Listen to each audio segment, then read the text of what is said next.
Welcome to the 2024 year ahead horoscope for Capricorn Sun and Rising. Now, I've made this video specifically and tailored it specifically to Capricorn Rising, but of course you can watch it for your sun sign or any other placement that you have in Capricorn. So let's go ahead and get started with it. I first want to talk about just the major transits of 2024 really fast, just so we have kind of an idea of what we're looking at in terms of the big picture.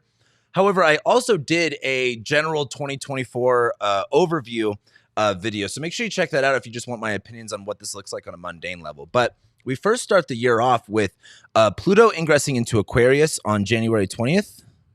Oh no, does my pen not work? Hold on. There we go. My pen works. I was like, no, my pen's not working. We first start the year off with Pluto in Aquarius, moving in on January 20th. And Pluto will be in Aquarius for the majority of the year until about September. Pluto will move back into Capricorn. You guys are, I'm sure you won't like it, but I'm sure it'll be a nice return to home. It's only going to be there for 2 months. And then by November 19th, Pluto locks itself into Aquarius for the next 20 years, and we will not have another Pluto in Capricorn transit. So then we get to April 20th. This is the Jupiter-Uranus conjunction. I think this is the most exciting transit that we get this year. I think it's the most beneficial and good. So we'll talk a little bit about that. Then we have Jupiter ingressing into Gemini. We like Jupiter, right? And it's ingressing into an interesting part of your chart. The only interesting thing is like Jupiter's in detriment, so it comes with some issues. And even though it's going to expand and bring opportunity somewhere, there's also going to be caveats with that, which we'll talk about. Then we get a Venus cazimi in Gemini on June 4th. There's a lot of Gemini transits that we have going on by the late spring, early summer. And then once we get to about August 19th, this is when we get the Jupiter-Saturn square. This is like the long-term, bigger picture meta transit of the year. And this is what I was talking about with like Jupiter going into your 6th house.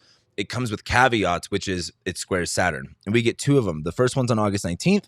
The second one's on December 24th. And then technically we do get a third Jupiter-Saturn square, but they're going to be in different zodiac signs, and that will be in 2025. Then we get to the Mars retrograde in Leo and in Cancer on December 6th. This is arguably the worst transit of the year. However, it's at the very end of the year, and it's only really going to be retrograding in Leo in 2024. When we get to 2025, it will be in Cancer. And the way I want you to think about 2024 is that it is a build-up to 2025. And this Mars retrograde really emphasizes that. So this isn't like, oh, it's not like this is what's happening this year and that's it. It's like this is all laying the groundwork for what 2025 is going to be like. So before we get into it, make sure you like this video if you're liking what you're seeing. Comment below. I want to know what your what month you're looking forward to the most and what month you're the least looking forward to as well. Subscribe if you want to keep up to date with all of the transits throughout the year, because I'm always doing videos about them. Also, I offer a transit calendar for your iPhone or for Google Calendar over on my website. So if you want to get a notification on your calendar, like here, where is it at? Let me scroll. These little orange lines that I've got going on here, this lets me know when a transiting planet is hitting something specifically to my birth chart. I don't have to open up an app or anything. It's just right there on my calendar, and I can click on it, and they'll tell me the interpretation. I really like it. It helps support the channel. It's only like $20. So feel free to get that. And of course, if you want to go really in depth on your chart and what this year and even 25 and 26 looks like for you specifically, feel free to book a consultation with me, all at the link in the description below. So let's keep moving forward. January. We're starting January off with Mercury stationing direct. And what I like about 2024, at least the beginning of it, is, the end of 2024 on December 31st, Jupiter stations direct. So with Jupiter stationing direct, and then on the 1st, Mercury stationing direct, all of the planets are direct. So there is this nice forward movement feeling happening at the very beginning of the year. Now, Mercury retrograded in December in your 1st house of you, yourself, your body, your image, but then it retrograded back into your 12th house of isolation, subconscious, hidden enemies, repressed, unacknowledged parts of yourself. So there might have been some like hiccups and being a little bit stuck in your head, you know, at the end of December. But by the time we begin January, a lot of that is kind of cleared up a little bit. Not until Mercury moves back into Capricorn where you really have that mental clarity, but at least you're done with the retrograde phase. So then, and I'm going to pull up the chart for all of this in just a moment, but then we get to January 4th and Mars ingresses into Capricorn. So something to keep in mind as you're watching this video is knowing if whether or not you are a day chart or a night chart. And the way to know that is if the sun is above the ascendant and the descendant on the top of the chart, you are a day chart. And if it's below, you are a night chart. Why this is important is this is going to differentiate which planets are more favorable and which planets are less favorable. If you are a day chart, Mars is more destructive and more problematic, and Saturn is much more on your side. Versus if you are a night chart, Mars is much more on your side and Saturn is a little bit more problematic. And that's important to keep a note for when we start talking about Mars going into Capricorn, because Mars will enter your first house of you, your body, yourself, image, your identity. Number one, if you are a day chart or a night chart, you are going to feel much more energized, much more driven. Mars is exalted in Capricorn. Mars does really, really well in Capricorn. Now, if we look at your chart, Mars rules your 4th house of home and family and living situation. And it also rules your 11th house of friends. And it's going to be in your first house of, again, your body, yourself, your image. So for one, you guys might be a little bit more anal, a little bit more frustrated, but also a lot more energized. My only thing too would be aware of possible injuries, cuts, burns, things like that. That's a typical Mars thing. But you're going to be highly energized, feeling like you can conquer everything. It is your 4th ruler in the ascendant, so there's going to be a lot of focus on home and family and living situation, as well as friends. Maybe some conflict with friends or just spending more time with them. But then we get to January 20th, and this is when Pluto goes into Aquarius. So here's the deal. I want you to think about what was going on when Pluto first entered Aquarius last year. Pluto dipped into Aquarius from March of 2023 and then left at about May and June of 2023. In this video, I can't go over exactly what Pluto in Aquarius is going to look like for you because it is a 2-decade-long transit and it rules transformation. So over the course of 20 years, your second house of money and possessions is going to transform. That is going to involve a lot of fear, corruption, power, like as in disempowerment, also just feeling empowered. So the easiest way that I could explain it, though, is think about the vibe shift from March until about June of last year of 2023.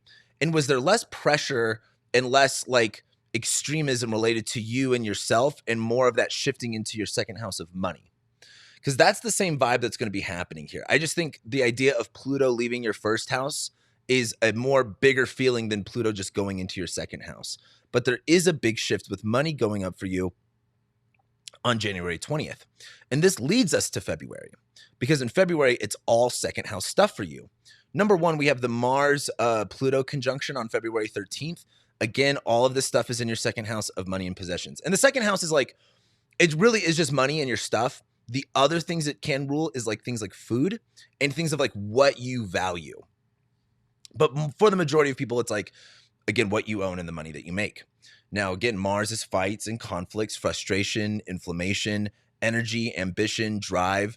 And so when we pull up the chart, I just want to show you what's going on here real quick. Let me get to February 13th and let's go back a couple hours to get back to Capricorn rising. Mars rules your 11th house of friends and it's going into your second house of money. So there's some sort of, again, like money thing related to your network and your community, but it's also your 4th ruler of home and family going in your second house of money. So there seems to be like spending more money related to the home and the family and the living situation. Now, the issue it's Mars conjoining Pluto. So this is kind of like a power surge. Mars conjoining Pluto in Aquarius reminds me of like a revolution or a revolt or a rebellion. And so this might be like a really big expense that hits that you weren't anticipating that might bring some fear, or somehow there is a loss of money related to corruption. Again, as you guys watch this video throughout the year, I want you to comment below and let me know what ends up happening for you during this time. Because all I can do is say, hey, this is what the weather looks like. And it's up for you to put the context of that into your own lives. And so just Mars conjoining Pluto just seems like a big power, extreme surge moment related to money. So maybe you have to make a big expense. That is really scary. This can also be really positive with money because Pluto is like, again, like power. But with everything going in here, it just seems like, all right, Mars going through the second house is always burning through cash. And Mars conjoining Pluto might just be like, you have to spend money on this. And it is a little bit scary. It is a little bit terrifying, but again, Pluto going through your second house for the next 20 years is like, you're transforming your relationship to money anyway. So that leads us to the second thing, which is Venus ingresses into Aquarius on February 17th and conjoins Pluto, again, still in your second house. Now, what's interesting about this to me is Mars is more of like problems, and Venus is more of like fun and pleasure. So this is where I do have a little bit more hope with this being positive. Is for one, Venus rules your 10th house of career, reputation, legacy. And it also rules your 5th house of love, romance, sex, pleasure, art, music, and recreation. Now, issues are the South Node is going through your 10th house. So there's either one of two things. Either you are moving away from a certain career or a certain title that you wear with jobs, or you are reverting back to a certain job that you used to do. Now, as that's happening, your 10th ruler goes into the 2nd house and conjoins Pluto. This is kind of like pleasure and fun and career things get corrupted. Or it's like things related to work and things like that become much more empowered based off money. It's the same thing with 5th house. So children, love, romance, sex, pleasure, conjoining Pluto in your 2nd house. This might be fears around money related to art, related to children, related to like bigger expenses that you weren't expecting. But what I like about it is that it's Venus. Like if Mars is more of like burning through cash, Venus is more of like fun. For example, it's like maybe you're, I wouldn't say, well, let's say it's the 4th house, so living situation. Maybe your washer and your dryer break and you're like, fuck, I don't want to spend that money. But then going shopping for a washer and dryer is kind of fun. There's something more fun related to money, finances, and resources. I think making money will be a little bit easier at this time, even though it comes with some, again, like extremism, some kind of fears.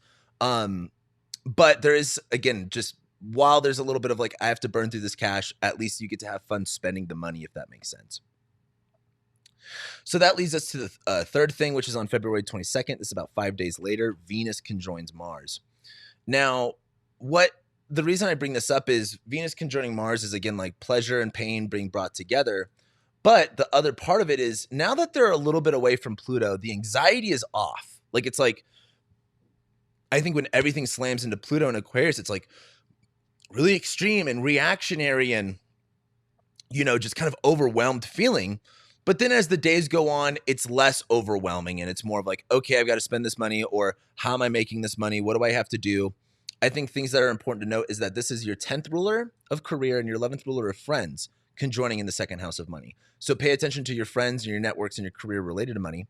But it's also your 4th ruler of home and family and parents conjoining your 5th ruler of children, love, romance, sex, art, music, and recreation conjoining your 2nd house, conjoining in your 2nd house. So this might be redoing your art studio in your house, or spending more money on a creative space, or spending more money on your children at home. So that's something to keep in mind. And then we get to the 27th and the 28th of February. And this is when we have our Mercury and Saturn Cazimi. Now, every planet goes Cazimi once a year, at least. Mercury Cazimis, we get like 6 to 8 of them a year, depending on the year. And a Saturn Cazimi we get like once a year. Now, if you're not familiar with what a Cazimi is when a planet conjoins the sun or the sun conjoins a planet. And the easiest way I can, relate this is like, this is kind of like this planet's birthday.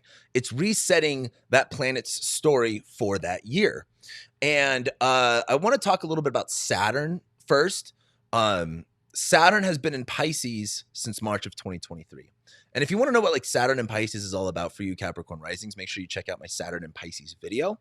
I go a lot more in depth into it.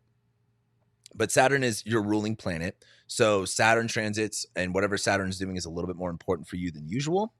Saturn rules maturity, responsibility, time, limitations, discipline, restrictions, boundaries. And since March, Saturn has been in your 3rd house of neighbors, your neighborhood, siblings, short distance travel, communication, technology. The other way I like to look at the 3rd house is how do you apply and utilize the knowledge that you already have? Like, it's like, all right, a bunch of shit. Can you actually apply it? And since March, Saturn's been in Pisces. So, from 2020 to 2022, there was a lot more focus on like being more mature and disciplined with your finances and resources. Now it's just much more of like loosening up and being able to be adaptable when it comes to like, again, neighborhoods, siblings, short distance travel, that sort of a thing. And the 3rd house is, I like to call the 3rd house the junk drawer of the chart because there's just a lot of shit going on in there. Versus like the 10th house is like, it's your career, your reputation, and your boss. It's very simple. But as Saturn's been there, from March of 2023, Saturn ingressed into Pisces. And from March to June, Saturn was direct. Now, I've been saying this in every video because I think it's the easiest way to understand it. Saturn going into a new sign and going direct into new territories, like you have started a new job. And during that time, you were getting on the spot training. Hey, this is what your duties are. This is what your expectations of, what you're supposed to do are. This is where this is. This is where that is. You are getting on the spot training of what your duties and responsibilities are. And then from June to November of 2023, Saturn was retrograde. And so there was this kind of time where it's like, if you just started a job, you were no longer getting on the spot training. It is your first couple of weeks on your own. You are still learning the ropes. You are still having to, you're not just being, having your hand held, walking through everything. You're doing more things on your own, and you're learning more about what it takes to be responsible over something and what your duties are. And you're starting to get somewhat more comfortable. And then from November of 23 until about this point, Saturn stationed direct and moved through that part of its shadow where it's like, okay, you know what your responsibilities are, you know what your duties are, and you're a lot more comfortable with them. It's like 3 to 4 months into a new job, it's like, all right, you know what you're doing here, and there's a lot more ease in taking on the responsibility that might have been a little bit heavier at first. But then we get to the Saturn Cazimi point, and this is where now we're on a new chapter. Now it's like, okay, now you're going from here until June of 2024, you are now learning about new responsibilities, new ways of being disciplined, your new restrictions, your new limitations on what you have to do. And again, this is third house, short distance travel. This can relate to cars, siblings, neighbors, your neighborhood, communication, hardware, technology. There's something about this area that you need to be more disciplined in, or that you will have more restrictions in and have more responsibilities over. So the Saturn Cazimi is a restart of that. Now, that also lines up with the Mercury Cazimi.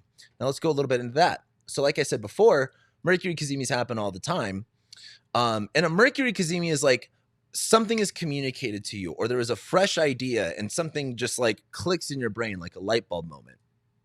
Mercury rules over your 9th house, which will spirituality, religion, far distance travel, higher education, social media, publishing, broadcasting. But it also rules your 6th house of work, health, routines, day-to-day activities, and pets. Now, this planet going Cazimi is like these 2 houses in your chart are getting like a refresher. The problem is Mercury's in detriment in Pisces. So it's like where there might be this clarity, or at least there might be a message that is received, it is uncertain of what it means. Like Mercury in Pisces is like when you're talking to a drunk friend and it's like, hey guys, so the video got cut out there because my computer ran out of data and it was a hassle trying to get rid of stuff and starting all over again. So I ended on talking about Mercury Cazimi and how it's kind of like a drunk person telling you something, and couldn't exactly remember what I was trying to say there.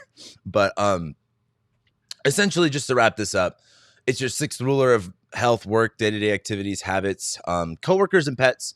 And, it's 9th house of spirituality, religion, having kind of a restart. Now, something to talk about that I didn't talk about in that last clip was if Mercury rules your 9th house of like higher education and what you are knowledgeable about, the 3rd house is kind of like, how do you apply that knowledge? And because your 9th house ruler of like actually having knowledge is in detriment in the 3rd house of applying it, there's kind of this restart of being like, oh, like I need to either go back to the drawing board, or I need to be more aware of what it is that I'm doing. There might be this kind of like, cognitive dissonance of what it is that and actually being able to do it. And I think just the other thing is that this is also being a Saturn Cazimi and you're ruled by Saturn. This just seems like a really interesting refresher for you guys during the end of February. So let's go ahead and move on to March. So we start March off with the Mars-Uranus square. This is happening on March 9th. This is in your 2nd house of money and possessions, and it's squaring Uranus in your 5th house of kids, love, romance, and recreation. Now, this one's super easy for you guys. It's like, oh, unexpected expense, especially related to like if you're a creative person, expect unexpected expense relating to that. If you have children, they are expensive, as you probably know. And this is a very random, sudden expense. Mars going through your 2nd house, burning up cash, squaring Uranus, the planet of like, and Uranus in the 5th house is so like, again, if Uranus is about innovation and trying new things, it's like trying to do new things when it comes to art, recreation, hobbies. Maybe you decide to buy, maybe you decide to get into snowboarding, and then you go snowboard and you realize it's like, $1,000 to get your ticket and your rentals and all of that kind of good stuff.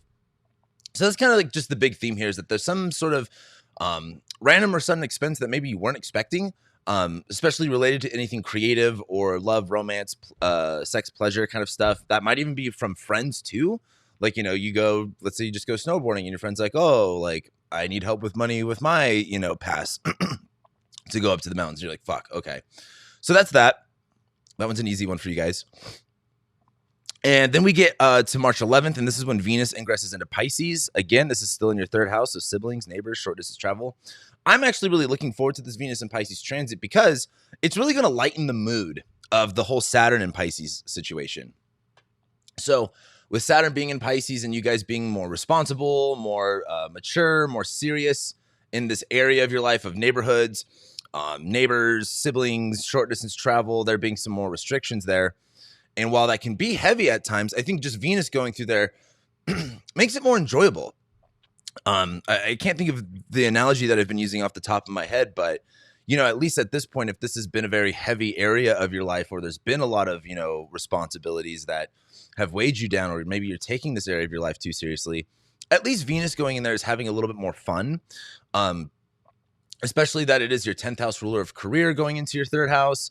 Maybe there's some short distance travel related to work. Maybe there's some working in your local neighborhood related to your work. Same thing, it is your 5th ruler being exalted. It's your 10th ruler being exalted.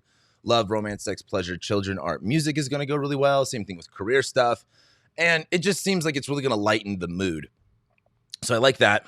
But then that brings us to March 18th, which is when Mercury enters shadow. This is happening in, again, your 4th house of home, family, living situation, and parents. Now, this is when, like, January is very, like, hustle, grind. You guys are going to be super busy.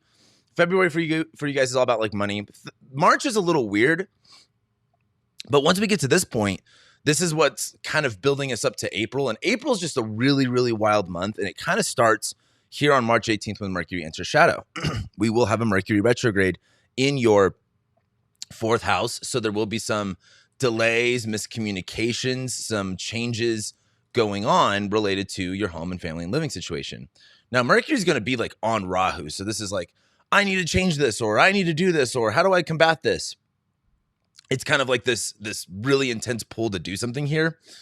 Again, it's also your 9th ruler. So there might involve some sort of like, you know, wanting to travel or move very far. Might have something to do with work or even pets, because it does rule your 6th house, or even health and habits. Like maybe you're trying to like make space for like a home gym or something like that. But Mercury enters shadow. So there's going to be something that is said or communicated or an idea that is had that you're eventually going to kind of come back to whatever you were thinking about on March 18th by the time we get to like the later part of April.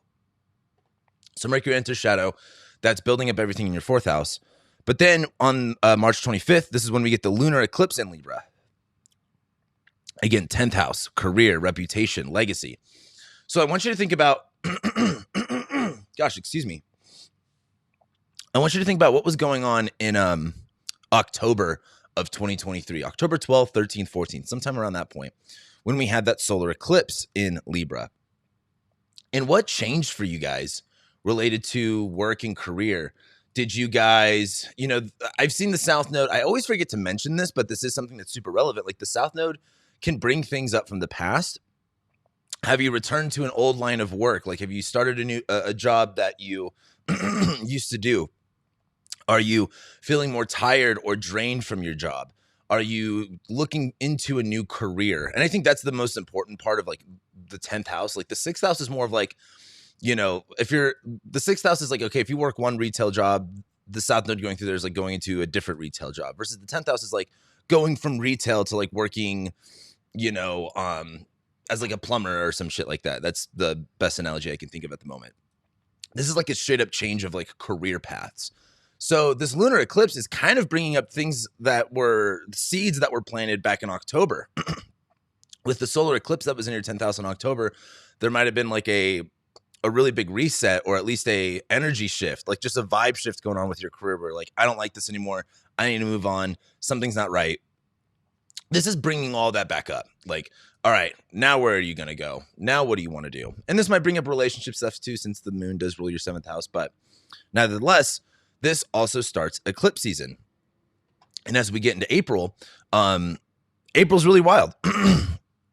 And we are now in the middle of eclipse season, which eclipse season is like the wildest 2 weeks of a 6-month period. And we start April off on April 1st with Mercury stationing retrograde. This is in your 4th house of home and family, living situation, parents. So again, there's some sort of delay here. There's some sort of miscommunication here. There's some sort of reflection, review. Another way to look at it is like, again, maybe you have a conversation with your parents that changes something. Maybe you have some delays with moving, or maybe you guys are moving at this point. There's a lot of just like focusing on the home and family and living situation. Mercury retrograde in Aries just is kind of like where Mercury wants to be in Aries, like very kind of like blunt with the way that we speak, or very like confrontational. Mercury going retrograde in Aries is like, this is not the time or place to do that. Like, you don't have the words to really like kind of attack someone with. And so this is just kind of like, all right, where am I going? What am I doing with my living situation? There's kind of a big slowdown at home. And then we get to April 8th, and this is the solar eclipse in Aries. And this is our actual first eclipse that we get in Aries. This is kind of a big shift. So eclipses are major endings or beginnings, and this is going on in your 4th house of home and family and living situation. There's a small chance this can involve a death. That's just how the eclipses are. This might be like all of a sudden like, hey, you've got to move. You've got to go. Your living situation is not working for you anymore. Maybe this is like you guys have been building up for a really, really big move, and this is where it's time to go. What's interesting about this to me, though, is while there's this eclipse in your 4th house where it's like, hey, there's kind of a whole new chapter being reset regarding your parents, regarding your living situation, your home, your family life. Maybe it's just an extreme time happening in this area. 2 days later, on April 10th, Mars conjoins Saturn. And this is kind of like a big deal on its own. But why this is even a bigger deal is this eclipse is ruled by Aries. It's ruled by Mars. And so whatever Mars is doing is a little bit more important. And 2 days later, Mars conjoins Saturn in your 3rd house of siblings, neighbors, and short distance travel. Where the easiest way to read this is like Mars and Saturn are both the malefic planets, and they're both conjoining in your 3rd house. So this is kind of like, and the easiest way to understand a Mars-Saturn conjunction is literally the day that the lockdowns happened, like all over the world, was when Saturn first ingressed into Aquarius. That was like a week before. And then Mars entered Aquarius, and Mars conjoined Saturn at like 0 degrees Aquarius. And, Aquarius is like society and people, and Saturn's like governments, and Mars is like separation and cutting. And it was like, separate yourself from society, lock yourself indoors. That happened in your 2nd house of money. So that must have been a real big, stress point related to money and finances and resources. Same thing with in April of 2022, we had another Mars-Saturn conjunction in your 2nd house. So there might have been a lot of tension around money, finances, and resources. So think about those times and how stressful or how serious they were, maybe even positive related to money. But if they were positive, it was still like really serious. This is happening in your 3rd house of short distance travel, neighbors, siblings, and while there's an eclipse and a Mercury retrograde in your 4th house. So this just seems like your neighborhood and your living situation is all really changing. Like this might even be like problems with your neighbors. This is like your 4th ruler also of your family and your parents conjoining Saturn, the planet that rules you. It's also your 11th ruler of friends conjoining the planet that rules you. So there's kind of like this like real like interesting connection with like your local community and your friends and your living situation all happening. Like maybe something serious happens in your neighborhood and you're a part of like the neighborhood watch program. Like that's actually a kind of a funny way to look at Mars Saturn conjoining in Libra. So things get really serious around your neighborhood. Then 10 days later on April 20th, we get the Jupiter-Uranus conjunction, which is arguably the best transit that we get throughout this year. For you guys, it's really good because it rules your 5th house of creativity, love, romance, sex, children, hobbies, recreation, art, music, drugs, alcohol. Number 1, Jupiter-Uranus conjoining in your 5th house. It totally could easily be things like, sorry, I'm turning off these extra points that I have turned on. Easily randomly pregnant. That's just an easy Jupiter-Uranus conjunction like signature. Because also the sun enters your 5th house too. but there's some sort of sudden thing happening going on in your 5th house. Jupiter does rule your 12th house of like isolation, alienation, repressed, unacknowledged parts of yourself. So the 12th house being like, what you're scared of or what you repress, and it's going through your 5th house is kind of like, your own fears or level of self-sabotage related to pleasure, related to wants. And so there, over this whole year, since May of 2023, there's been this big look at like, am I getting what I want? Am I even accepting or, embracing what it is that I want? Do I have a lot of fears around what I want? And am I getting in my own way for that? And it's also your 3rd house, again, neighbors, siblings, short distance travel, that kind of good stuff happening in your 5th house. So being more creative with the people around you, having more fun, doing more recreational activities. So Jupiter Uranus just sounds like some sort of, if Jupiter's expansion, Jupiter's hope and abundance, and 80% of the time Jupiter's good. Again, 80% is probably about where I would put it. The other 20% is like Jupiter can often have significant things happen that force you to look at your faith, to look at your beliefs, to look at what you think about this area of your life in a deeper way. And sometimes that can come through a vessel that can be looked at as negative.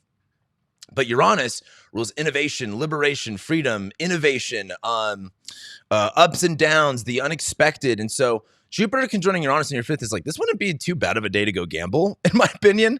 Go hit the craps table or something like that. There's some sort of unexpected fortune. And I put fortune in quotes because I don't literally mean like you're just going to get a big sack of gold coins or something like that. I don't know. Maybe you do get that, but it is some sort of like unexpected, liberating, fun event happening that is full of good things. My only issue is that it is your 12th ruler of like hidden enemies happening here. So there is some sort of like, maybe it's 12th house. So self-sabotage, hidden enemies, repressed, unacknowledged parts of yourself conjoining Uranus where like, like if you struggle with like alcohol or like drinking, like I would maybe not try to go too crazy on this day. Like if you're like abusing or using those substances in that kind of way. But for the most part, this looks pretty good. Accidental pregnancy, or maybe not accidental, but maybe you've been trying to get pregnant for a long time. This is a good transit for that. Good for love, romance, sex, all that fun stuff. So then we move to the end of the month. And this is on April 30th. We have Mars ingressing into Aries. Again, back in your home, family, living situation area. And so this is where the drama kind of, I don't want to say drama kind of starts. It's probably already been like that. But Mars goes into Aries, and now there's just a lot of focus on, again, your living situation, parents. Mars is intensifying this area, and there's a good part and a bad part to this. Easiest way to look at it is I want you to think about May and June of 2022, not 2023, 2022. What was going on for you then around home and family? This will be very similar. That was the last time Mars was in Aries, but again, that was also when like Jupiter was there. And so Jupiter being there would make it a little bit different, but this time the North Node is there, so it's very similar. So Mars going into Aries is Mars's fights, conflicts, inflammation, just, destruction going on in your home and family. So it's like maybe you just bought your first house and it's a fixer-upper and you're like, we can totally fix and up this place. And then you start doing the work and you're like, holy fuck, like this is a lot more work than I anticipated. There's a lot of energy going on in the home and family. Both that is like invigorating because Mars is in its domicile, but both also like probably frustrating, especially if you don't have a good relationship with your parents. I think this is going to really this is going to get a little frustrating. But, burning through things, separating through things, construction. This would be a really good time for like construction in your house. And also Mercury is direct at this point, leaving its shadow. So then we get to May. May is arguably the best month of the year. And what I want to show you guys is, before we talk about these transits, is let's just look at what's going on here in May. Look at what's going on in your 5th house. Now we have the sun in your 5th. We have Venus in your 5th. We have Jupiter in your 5th, Uranus, all of these awesome planets. And so May just looks like a really awesome time to be having fun, to be enjoying yourself, to get into new hobbies, to be expressing yourself, getting more into love, romance, sex, pleasure, all of the fun things. May looks really kick-ass for that. So I think on the surface, May is really, really good. We get to May 13th, though. Mercury leaves shadow in your 4th house of home, living, and parents. So again, we're all done wrapping up this whole like slow down and delay and rethinking of your living situation. That's all done. Mercury will move into your 5th house, where again, there's even more focus on the recreational love, romance, sex, pleasure, kid stuff. But then we get to May 19th, and this is when Mars conjoins the North Node. Again, this is still in your 4th house of home and living situation and parents. And Mars in Aries is just conjoining the North Node, is just cranking everything to 11. So it's like if there's fights and conflicts with your parents, well, guess what? It's at like 11. If you are, having to do reconstruction on your house, guess what? That's turned up to 11. It doesn't get any simpler. It gets more extreme.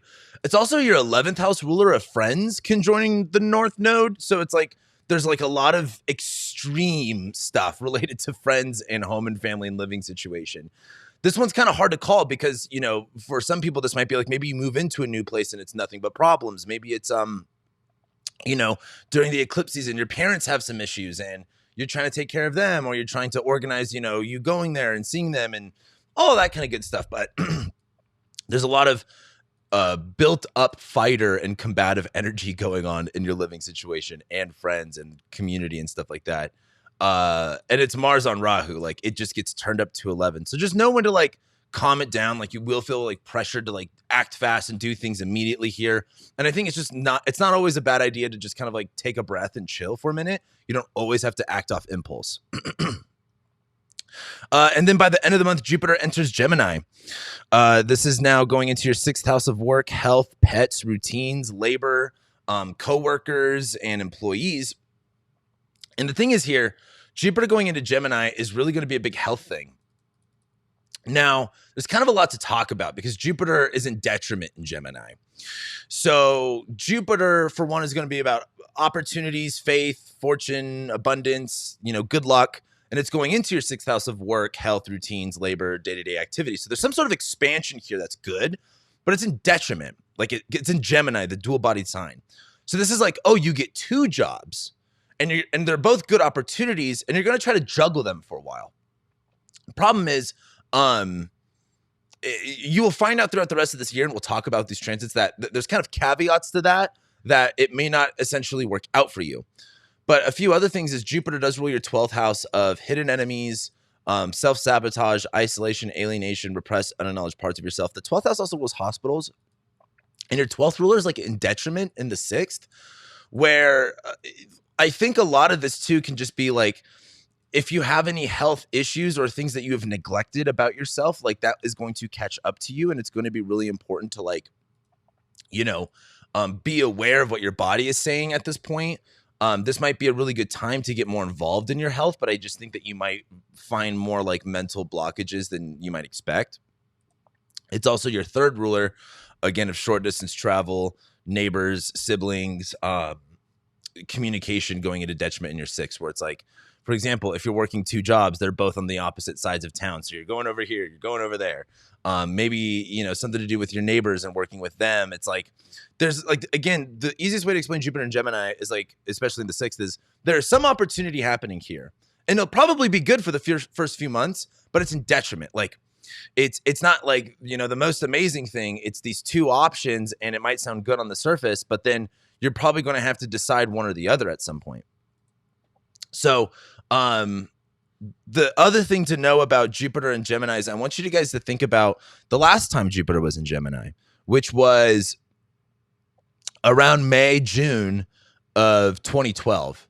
So what was going on for you around 2012? And, especially again, related to work, health, routines, pets, even, and just thinking about that and knowing that is going to come back around again this year. And so then once we get to June, we get the Venus Cazimi in Gemini on June 4th. Again, all 6th house stuff, work, health, pets, routines.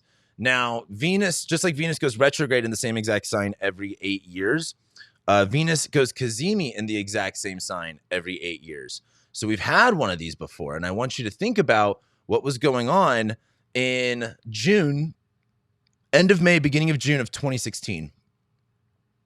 What was going on for you guys with work specifically?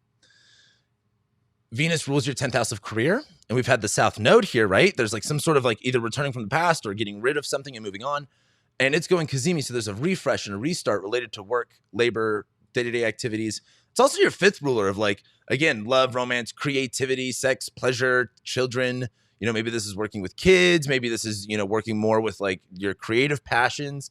And just look how much is going on here in your sixth house. We have Mercury conjoining Jupiter and the Venus Cazimi, like a lot of sixth house energy. So I think you guys are going to be doing a lot more work, starting a new job at this time. But again, think about that May, June of 2016 and what was going on for you and how you can possibly see that happening, something similar happening again here, especially with work. Like this is all work stuff, maybe even get a new pet. But it's all really exciting. It's all a really big new chapter, which is pretty cool. All right, so then we get to June 8th, and on June 8th is when Mars enters Taurus. Again, this is still all in your fifth house, so creativity, love, romance, sex, children, all the stuff that we've been talking about. And this is where, like, not that the party comes to an end, but a lot of slowing down in this area. If Mars is fights and conflicts, inflammation, Mars is in detriment in Taurus, so it's very slow moving, it's very stubborn. This is where all the fun stuff with your fifth house kind of, it doesn't necessarily go bad, but there will be more problems here. And I want you to think about the last time Mars was in Taurus. This would have been in July and August of 2022. You know, were you feeling more frustrated? If you have kids, was there more conflicts with them? Mars also rules your 11th house of friends, and it'll be in detriment in your fifth house. So this is like not necessarily getting along with friends or not enjoying the activities that bring you guys together. It's also your fourth ruler of home and family going into detriment in your fifth house. So again, I would argue that Mars going through your fourth house would be quote unquote worse for home and family, but Mars, your fourth ruler going into detriment in the fifth, is like a little bit more of a slowdown, a little bit more of like, you know, where things were really extreme. It's like, now I'm just completely exhausted. Now I'm just kind of burnt out with things like that. So that happens. And that'll be important for what we talk about in July. Then we get to June 14th. This is the Mercury Cazimi. Again, there's all of this sixth house stuff going on for you guys. And it's like Jupiter goes into there. Then we have that Venus Cazimi there. And then we have a Mercury Cazimi there. So now this is like actually restarting all of this stuff. So this might even be like, hey, you know, you get 2 job opportunities, and then the Venus Cazimi is like you start one, and then the Mercury Cazimi is like, all right, this is now your schedule. This is now your routine. This is now what you're doing every single day.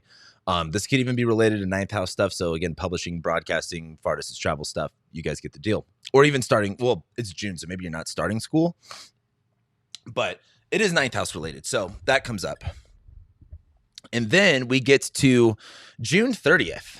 And June 30th is when we have Mars, or not Mars. Whoops, hold on. I'm getting all confused here with my buttons. June 30th is when we have Saturn stationing retrograde. Shit. I am so messed. This Capricorn rising horoscope has been so chaotic so far. So June 30th, Saturn stationing retrograde. Still in your third house. So we're still talking about applying the knowledge that you have, you know, basic education, primary education, siblings, neighbors, short distance travel. And if Saturn, you know, going direct is kind of like, hey, here's your new responsibilities. Here's your, you know, here's your new limitations. Here's the restrictions. Here's the boundaries you have to work within. Saturn and again, Saturn being direct is like having your hand held, being introduced to these ideas. Saturn going retrograde is like, okay, you're no longer getting that on the spot training.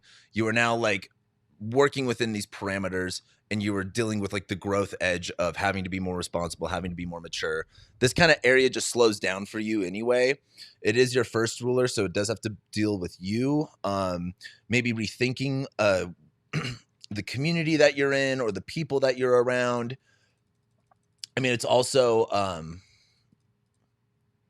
your second house ruler of money. So there is some sort of maybe even slow down with money, like working more with what you have. But then that brings us to July. And we'll talk more about the Saturn stuff later on because it will be important. But then we get to July. And the first highlight we get is on July 15th. And this is the Mars-Uranus conjunction. Now, we had one of these 2 years ago. And I want you to think about August 1st of 2022. That would have been a Mars-Uranus conjunction. It would have been on the North Node. Excuse me. It would have been a little bit more extreme because it was on the North Node, but this is still in your fifth house. So creativity, love, children, hobbies. This is a like explosive moment. I would really think about August of August 1st of 2022, because again, this is when the last time that we had this. Now Mars is again fights, conflicts, inflammation, separation, cutting. It is your fourth ruler of home and family. It is your 11th ruler of friends. It's conjoining Uranus, the planet of instability, the planet of chaos. It is innovation and freedom and liberation, but with Mars conjoining it, it's like, the way I've been thinking about Mars and Taurus is like, you are laying in bed and you're not getting up.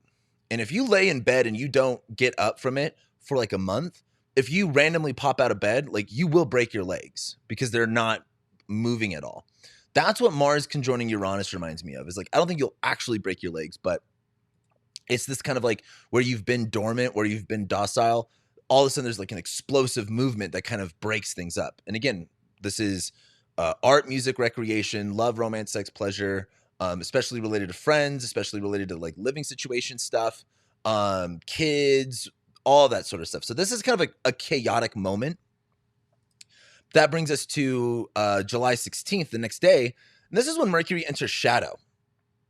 So Mercury will go retrograde in Virgo in your 9th house, spirituality, religion. But Mercury will retrograde back into Leo in your 8th house. And so Mercury enters shadow in your 8th house. So this is other people's money, death, debt, inheritance, other people's resources. And because it is your 6th ruler of work, I would just imagine that something with work is going to come up here where you are maybe managing other people's resources, or there's a bigger focus on other people's stuff, maybe even drama, where around this time, the 6th house rules coworkers, employees, pets even. Mercury entering shadow in the 8th house, this might be issues with pets, maybe even like a death around pets. But some sort of idea or something is going to get communicated here that you'll be coming back to once we get to, I believe, the end of August. So we'll talk a little bit about that as we get into August. But then on July 20th is when we have Mars going into Gemini. Now, this is going into your 6th house of work, health, pets, routines. Now, here's the thing. From September of 2022, but mostly October, November, December of 2022, even into January, February, March of 2023 was the last time we had Mars in Gemini. Now, that was a Mars retrograde in Gemini. That was easily a lot worse than just a regular Mars in Gemini transit. However, you can think about that time and think about what was going on for you with work, routine, health, habits. Mars in Gemini is trying to do two things. It was going back and forth. Again, there might have been more problems with health, problems with day-to-day activities, work and labor. Mars going into here again is bringing all that stuff up. And this is really important in my opinion. Like Mars in Gemini, it will just be a regular transit, but it is going to conjoin Jupiter. And well, that kind of leads us to August. Let me get into this. So number one, on August 5th, we do have Mercury stationing retrograde again in your 9th house of spirituality, religion, education, far distance travel. This is like, again, if you're making plans to go travel across the country, I'd expect some delays. I'd expect some issues. Same thing if you're like starting school around August. I think that's when school starts. I don't know. I didn't go to college, so I couldn't tell you. Oh, I did not want to do weeks. I wanted to do hours.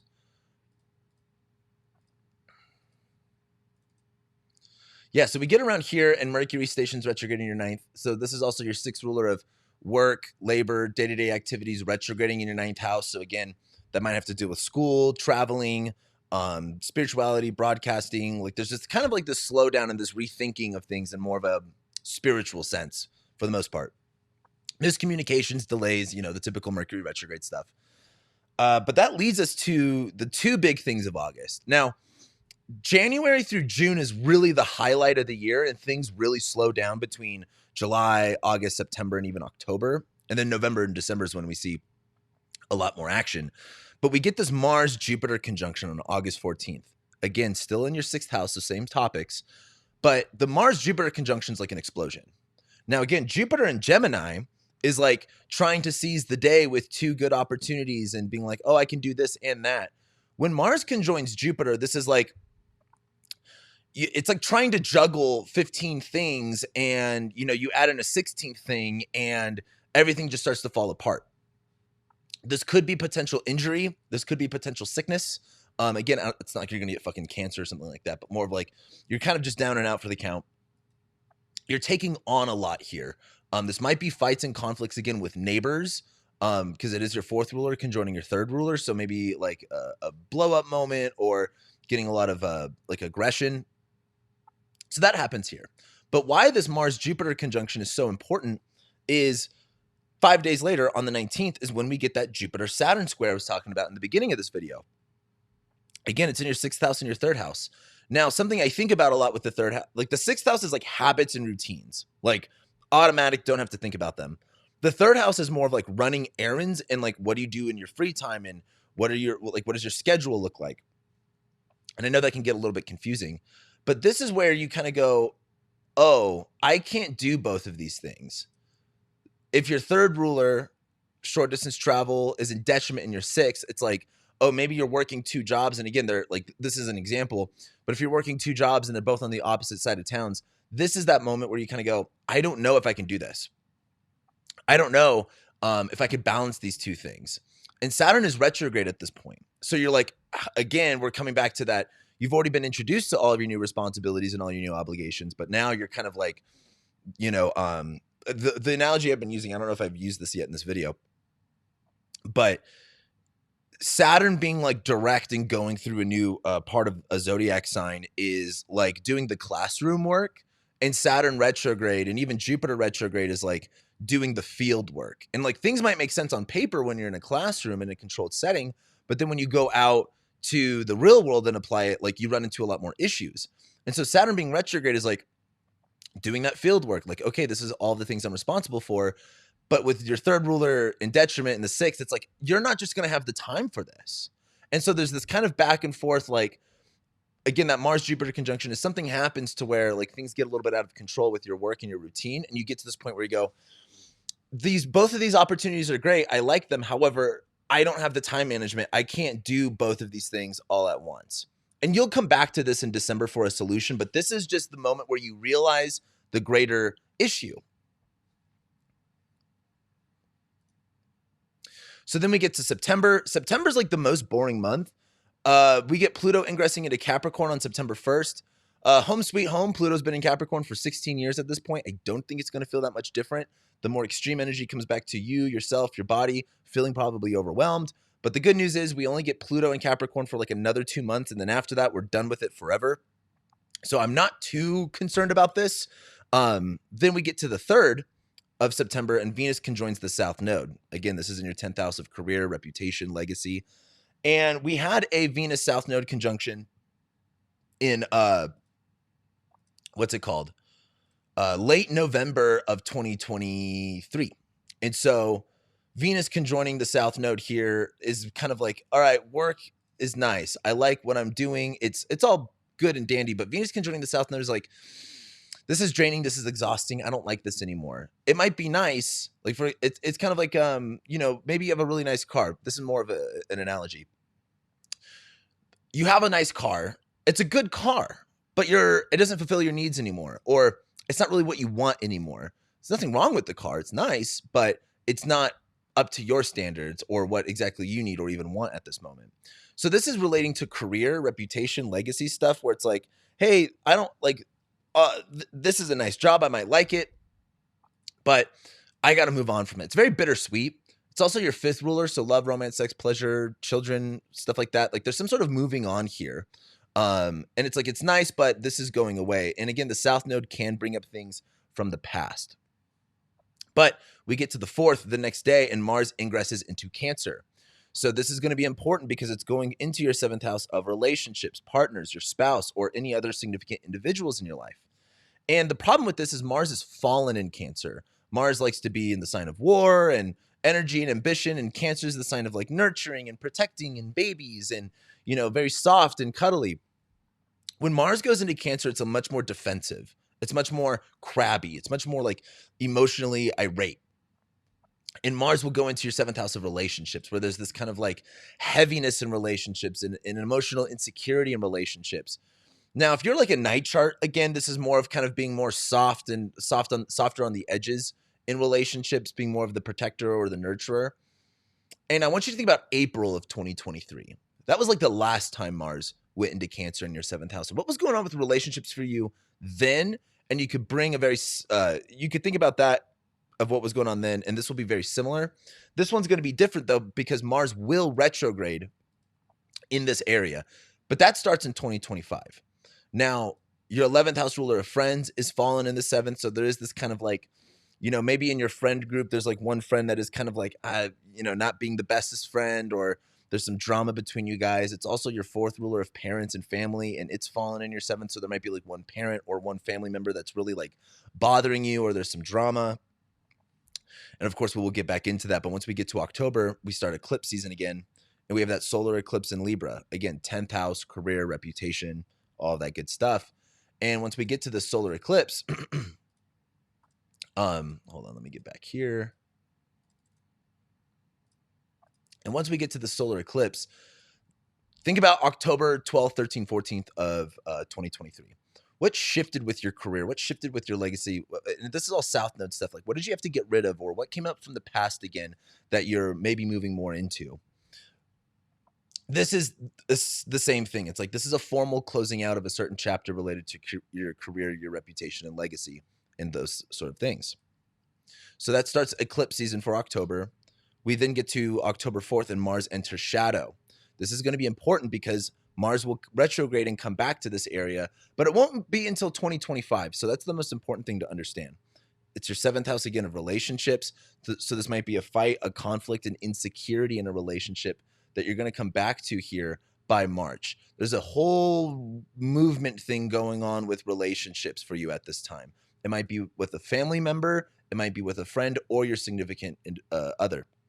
Now, if you're like married and you guys are good, no problems, then like your partner's going to be struggling during this time. But if like you're in a relationship and it's kind of back and forth, this might be more like, fights and conflicts and problems and etc.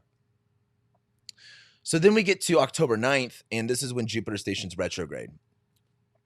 Again, still in the 6th house, all the topics that we've been talking about.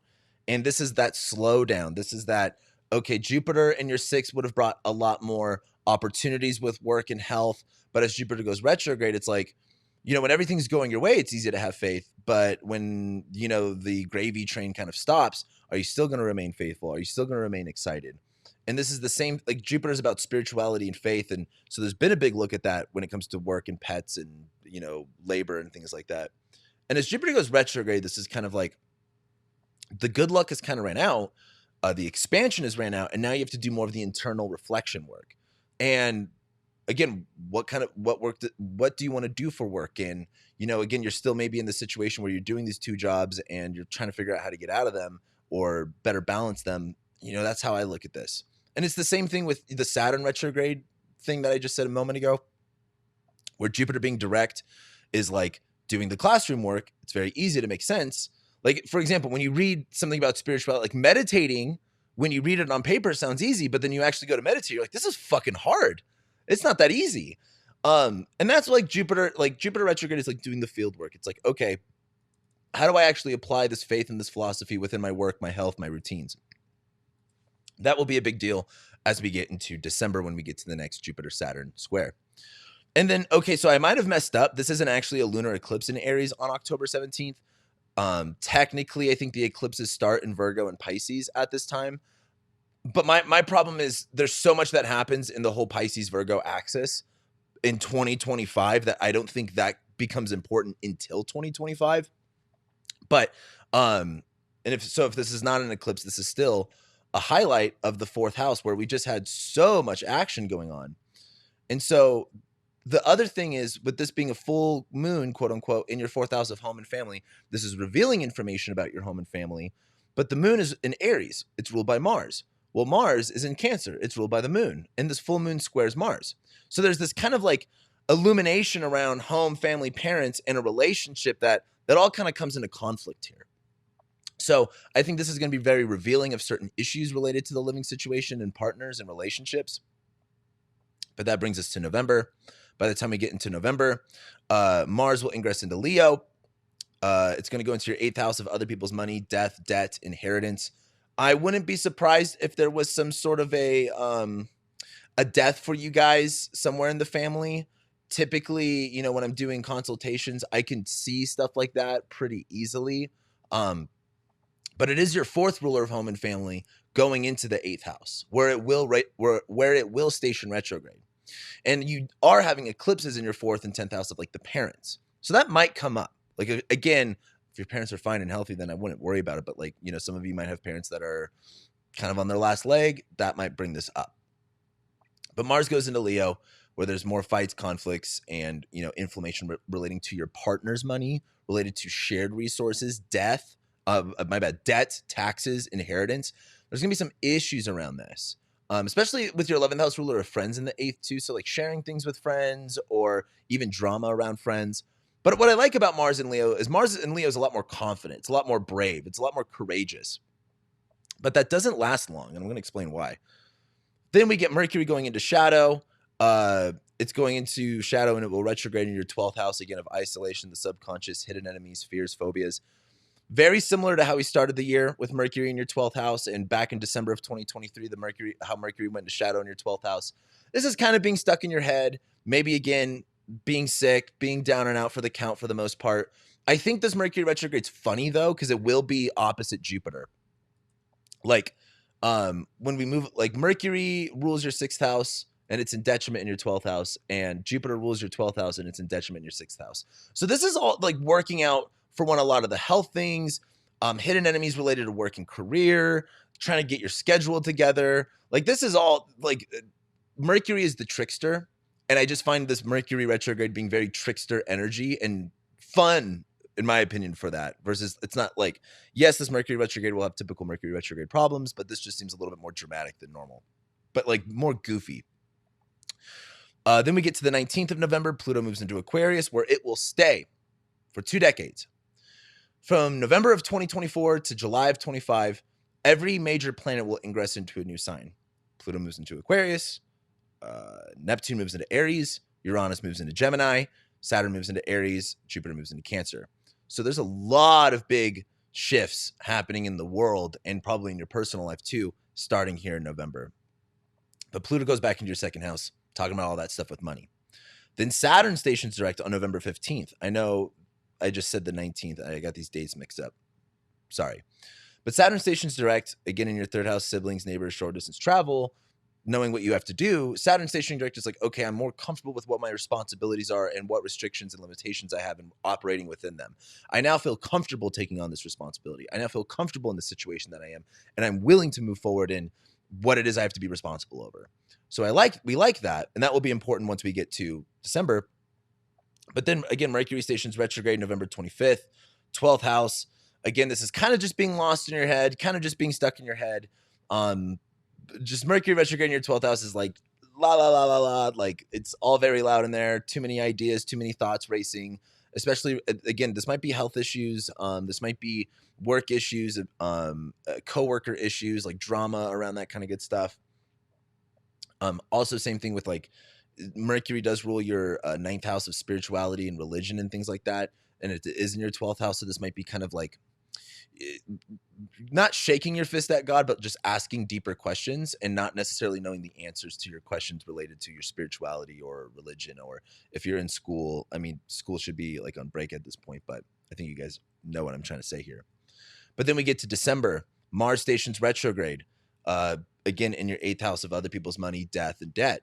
Now, here's the thing. Mars in Leo is a lot more confident, but when we get to Mars in Leo in December and it goes retrograde, a lot of this is like having your tail between your legs, being discouraged, all bark, no bite. And Mars in retrograde in Leo is like, Mars in Leo is like, I've got all this confidence. And then Mars goes retrograde in Leo where it's like, someone makes fun of you and you lose all of that confidence. And this is a big slowdown related to problems related to friends and home and family. This is where it's like there might be some sort of significant death that comes up. There might be some sort of, again, a slowdown in like if you owe taxes or any sort of debt, your partner's money is going to slow down. Like if we do derived houses, this is your partner's 10th house ruler retrograding in their 2nd. So like this might be an issue with their money. This might be an issue with their resources, a big slowdown. That's really discouraging. Okay. Now, like I said, 2024 is the build up to 2025. The bad news is like Mars is going to retrograde in Leo and Cancer. But the good news is from 25 and 26, Jupiter will go into Cancer and Leo. So there will be a lot of healing and abundance in these areas later on. But for right now, there's a problem. So just know that there's hope for you. Mercury stations direct on the 16th. Again, still a little bit lost in your head, but you're not as confused, and you're more of like, okay, I need to open my mind up a little bit more. I need to be a little bit more, spiritual. I need to be more not worried about the details. But then we get to this Jupiter-Saturn square on Christmas Eve. This is how we end the year.